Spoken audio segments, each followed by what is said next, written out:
Hello, it's Philip Taylor speaking, and this morning I'm looking at a book from Edward Elgar Publishing, which is on a World Trade Organization matter, which I think is of great interest to all of us, certainly in the United Kingdom and elsewhere.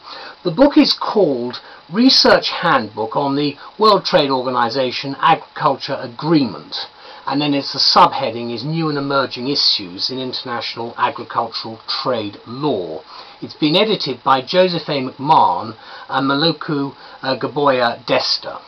The book, we've given a title to it for our review, which is on the web and the net. Food for Thought Within the Legal Profession.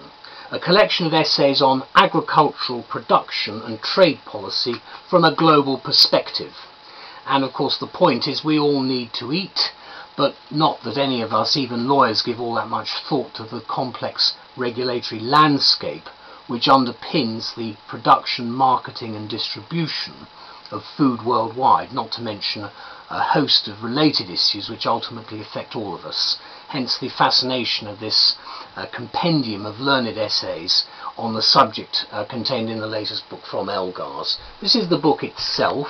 It's a lightish book, it's not particularly heavy. It's a research handbook on the WTO. You can see the blurb at the back. It runs to just over 300 pages. The book has a very useful index, and it also has the bibliography at the end of each of the chapters, which you can probably see there.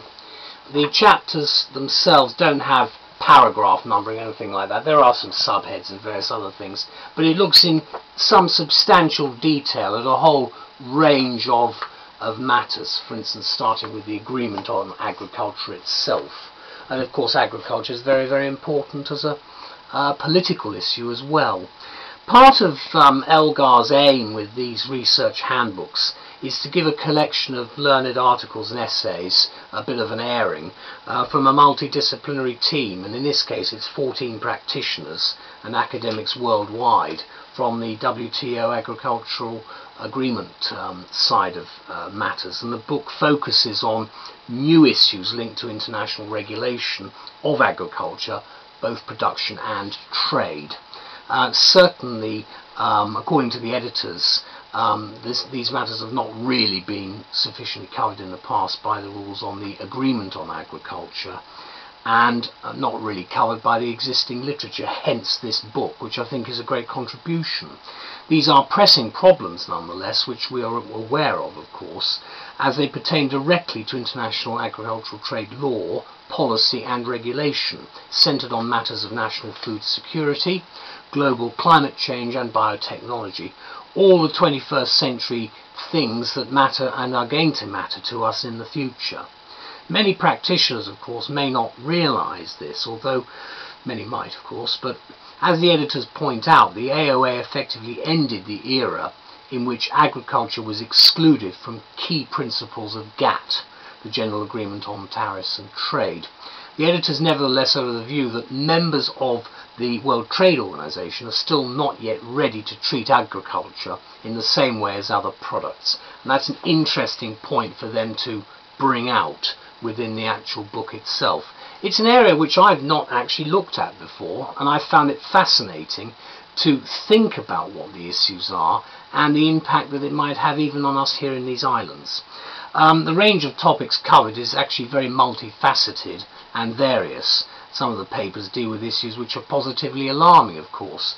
In fact, do the WTO rules improve or impair the right to food, says one contributor, and so forth. These are just some examples, and do read our review, which of course sets out the wealth of research on agricultural trade law issues which are contained in the book. Practitioners with clients involved, therefore, in agricultural business will be particularly interested, we think, in the broad spectrum of matters discussed here, as well as the trade negotiations, and therefore people who negotiate such matters and deal with policy as advisors or graduate students, for instance, will find this a vital and fascinating field. So can I thank the contributors and also Edward Elgar for a great contribution to the continuing debate. Thank you very much indeed. Bye-bye.